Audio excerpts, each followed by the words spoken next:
Ignacio Escolar, director del diario.es. Según las encuestas del CIS, el PP gana, pero no obtendría mayoría absoluta.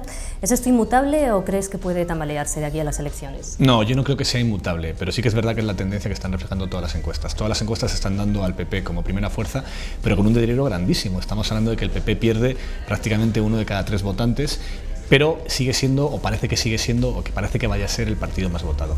Yo creo que aquí una de las claves es un poco la posición de cada uno de los competidores. ¿Cuál va a ser el orden del 1, el 2, el 3 y el 4? ¿no? Y en ese 1, 2, 3 y 4, donde ahora casi todas las encuestas dan 1 PP, 2 PSOE, también el CIS, 3 Ciudadanos, 4 Podemos, resulta que no solo el orden es importante, sino también la distancia entre ellos, porque muy poca distancia en votos, dependiendo de dónde sean esos votos, si sean provincias más disputadas o en provincias menos disputadas, pueden ser muchos escaños de diferencia. Si te das cuenta, esta encuesta sitúa, por ejemplo, el PSOE mucho peor que otras encuestas, pero el porcentaje de voto que da no es tan distinto a la que han dado otras encuestas publicadas en estos días, pero con un desplome en votos brutal. ¿Por qué? Porque lo que dice el CIS es que en muchas provincias pequeñas, de 4 o 5 escaños, está empezando a entrar Ciudadanos, Podemos, que era algo que hasta ahora no había pasado y no estaba en las encuestas, y eso supone un deterioro muy grande. Con lo cual, no solo es que no sea que esté escrito que vaya a ser así, sino que puede cambiar mucho durante la campaña, porque aquí los votos, cada uno de los votos, el detalle es muy importante de cómo va a ser, cómo va a influir mucho en cómo vaya a ser el resultado. ¿Y cuán creíble es esta encuesta del CIS? ¿Podría haber algún tipo de manipulación? La encuesta del CIS pasa por ser la encuesta técnicamente más potente que se hace en España por puro coste. Son 17.000 entrevistas.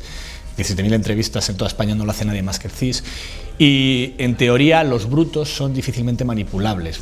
Yo me puedo creer que en la cocina, en cómo se interpretan esos datos brutos, haya manipulación, pero los datos brutos en sí son los datos que utilizan absolutamente todos los partidos para sus proyecciones, y todos en privado te dicen, bueno, la cocina a lo mejor, pero yo me fío mucho de lo que dice el CIS, de las entrevistas del CIS, que además publica todos los datos en bruto, para ver en detalle qué está pasando, ¿no?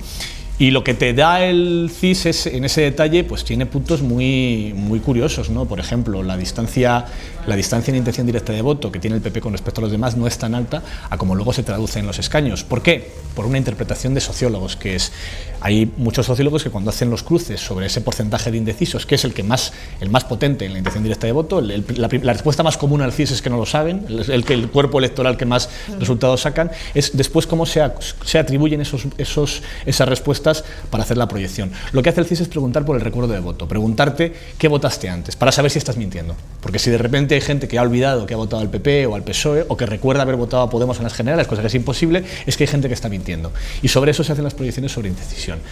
Claro, es muy difícil saber si van a acertar o no en este caso, porque no ha habido nunca una situación a 4 partidos, a 4 grandes partidos, porque ahora la distancia entre el cuarto y el primero es muy inferior a la que hubo siempre entre el tercero y el primero y el segundo anteriormente. Ten en cuenta que el CIS, por ejemplo, está dando a la suma del PP y el PSOE menos del 50% de los votos, y antes sacaban el 80%, con lo cual está por ver que la cocina del CIS, bien por intencionalidad política, bien porque no se hace correctamente, vaya a poder reflejar esa realidad después en escaños. Con respecto al PSOE, ¿le da bajada? ¿Qué va a suponer para el Partido Socialista esta tendencia a seguir bajando y que va a suponer incluso para Pedro Sánchez? Claramente el PSOE es quien sale más perjudicado de esta encuesta, es quien se lleva el mayor batacazo no sobre las encuestas en general también, sino también sobre el CIS anterior. Le da una bajada muy importante. Ciudadanos sube muy fuerte y la mayor parte lo hace a costa del PSOE, aunque es verdad que hay trasvases más complejos. Esto para el PSOE es durísimo. Hoy en privado, muchos en Off the Record, muchos líderes del PSOE te hablaban de que esto es una catástrofe, y además le daban bastante verosimilitud a algunos de los datos. Por ejemplo, sale que en Madrid provincia son los cuartos, por detrás de PP, por detrás de Ciudadanos, por detrás de Podemos. Eso para el PSOE es durísimo. Si de verdad se confirma ese resultado electoral, Pedro Sánchez tendría los días contados en la Secretaría General del PSOE. Ellos confían en darle la vuelta, pero de verdad lo tienen muy difícil. Hay un dato revelador con respecto a Cataluña. Podemos sería primera fuerza. ¿Tiene aquí algo que ver el factor Ada Colau? Sin duda, yo creo que de todos los sitios donde se presenta Podemos, el mejor resultado lo obtiene en Cataluña, y eso no es... En Cataluña no tuvieron un mal resultado en las catalanas, también es verdad que se votaba en distinto eje, y allí Pablo Iglesias decía, era un Madrid-Barça y íbamos con el árbitro. Bueno, puede ser. Allí había una votación muy polarizada entre independencia y no independencia, y una posición intermedia acabó castigada.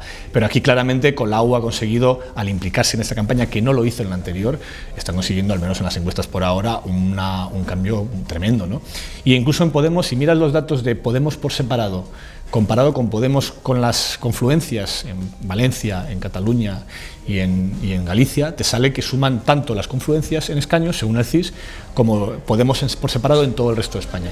Es verdad que Podemos ahí tiene, salvo Madrid, todas las demás zonas más pobladas están en las confluencias, ¿no? Se reparte muchísimo voto en Cataluña y también en Valencia. ¿Y qué pasaría con Mariano Rajoy? ¿Sería presidente sí o sí? Yo tengo mis dudas porque Mariano Rajoy en todas las encuestas, absolutamente todas las encuestas, no consigue ni de lejos la mayoría absoluta. Nadie en el PP confía en la mayoría absoluta. Y Ciudadanos, que parece que es el socio de gobierno más probable, sea cual sea el gobierno ahora mismo, ya ha dicho en repetidas ocasiones que no están dispuestos a apoyar a Mariano Rajoy como presidente del gobierno y que no le van a votar en la investidura. Entonces están dando a entrever que si el resultado es este o parecido y su voto es fundamental para investir al presidente, que van a pedir otra persona. No van a pedir al señor que le deseó fuerza a Luis Bárcenas cuando le encontraron su dinero en Suiza. Ya veremos qué sucede, ¿no? Ya veremos, porque hay otra vía que es la abstención, que es que Ciudadanos no vote a Rajoy, pero se abstenga por la gobernabilidad, le deje que se desgaste con la idea de esto va a ser una legislatura corta, ya veremos qué sucede después.